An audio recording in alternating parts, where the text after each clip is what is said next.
Grecia Oliva Guerrero.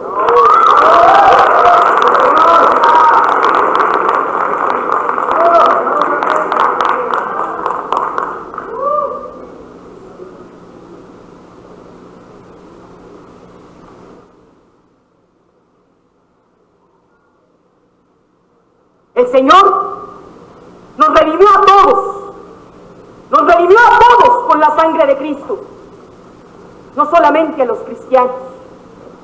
El Señor nos redimió a todos.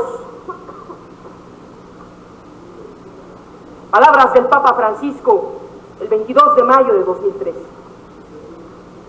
Honorables miembros del jurado calificador, distinguidas autoridades todavía presentes en esta justa de la elocuencia, hermanos de la palabra libre, heroica pueblo de Zaragoza, que aún a pesar del tiempo, que aún a pesar del cansancio, congregas a tu noble juventud a escuchar esta oportunidad histórica donde por fin los jóvenes tenemos la palabra.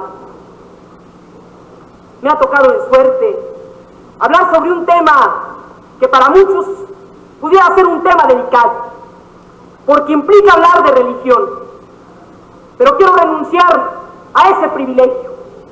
No quiero hablar de este tema desde una perspectiva religiosa. Quiero hablar del pontificado del Papa Francisco como un hombre de Estado, como un líder, sí, de una de las religiones históricas más importantes del mundo. Pero sobre todo quiero hablar del Papa Francisco como un líder que nos deja un mensaje de esperanza a propios y a extraños. Para entender el pontificado del Papa Francisco, tenemos que recordar primero que fue el 13 de marzo de 2013, cuando por primera vez en la historia, los latinoamericanos, donde se encuentra la mayor parte de los católicos del mundo, levantábamos el corazón soñando con que por fin tendríamos un Papa que entendiera nuestro sentir regional. Y fue así que Jorge Bergoglio, este hombre italiano y también argentino y latinoamericano, que el Padre Nuestro lo aprendió en español de su madre. Este hombre que vino a renunciar a los prejuicios cuadrados de una iglesia católica erosionada ya por mucho tiempo, de excluir a sectores importantes como lo somos las mujeres. Hay que hablar del Papa Francisco y entender que fue él quien dijo que él no era nadie para juzgar a los gays, dando apertura a los grupos diversos, a la Iglesia Católica, por primera vez en la historia del mundo. Hay que hablar del Papa Francisco como aquel Papa que dijera que la Iglesia Católica necesitaba más que nunca a sus mujeres más activas. Hay que hablar del Papa Bergoglio, que fue el primero en reunir en esta nueva época a los líderes de las iglesias más importantes del mundo en Jerusalén, cuando recorrieran Palestina, musulmanes, judíos y cristianos, en una exhibición mundial de concordia, de arreglo, antes jamás visto, y que incita a pensar por primera vez en la paz que tantas veces arrebataron las guerras santas.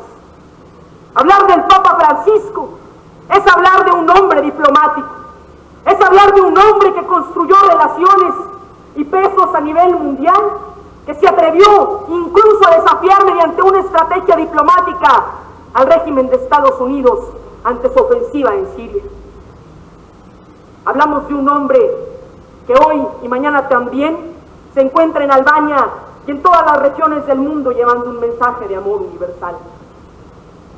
Tenemos que recordar que este hombre, que este líder, es un ser humano que decretó también que teníamos que empezar a renovar la Iglesia Católica, y para eso tomó medidas específicas. Convocó un grupo de cardenales al que le llamó el C8, y este grupo de cardenales son una comisión que hoy por hoy están encargados de revisar la reforma del Banco Vaticano, institución económica que era lacerante para todas aquellas personas que aún católicas estaban arrodillados frente al fantasma de la pobreza y la desigualdad.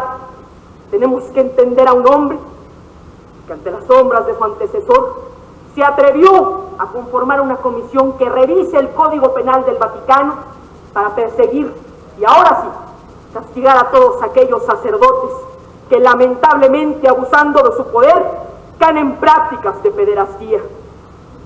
Estas prácticas, estos dolores, esta segregación y estos profundos conflictos de la incongruencia económica del Vaticano son los que habían mermado a una Iglesia católica, a un Estado Vaticano que se había convertido en un Estado cada vez más pequeño y que había perdido la fe en muchas personas durante la última década, reduciéndola casi en un 40%. Pero ahora con este Padre Reformador, con este Papa que llama a través de su Evangelium Gaudium, es decir, la alegría del Evangelio, a todos aquellos que habían perdido la fe, tenemos entonces los jóvenes, más allá de nuestras creencias religiosas o políticas, un mensaje muy claro que definir. Cualquier liderazgo del siglo XXI debe de basarse ya, no más en dogmas, no más en confrontaciones.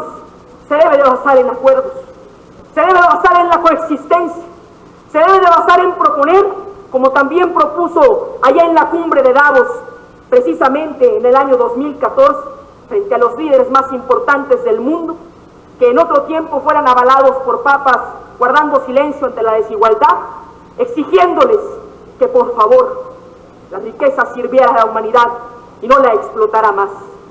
Estos son los mensajes que nos deja este líder. Y así como este mensaje, también cabe recalcar, y con esto quiero hacer un llamamiento al pueblo mexicano. El Papa Francisco dijo también que prefería una iglesia herida, sucia y lastimada por salir a la calle, antes que una iglesia enferma por su encierro. Así salgamos nosotros, más allá de nuestras creencias, de nuestro encierro, de nuestra inactividad, de nuestra polarización, de nuestro odio entre hermanos. Y entonces podremos decir, musulmanes, judíos y cristianos, que hay un verbo universal, que hay un verbo que nos hermana, que ese verbo es la fe en la humanidad, que ese verbo es el amor por la palabra.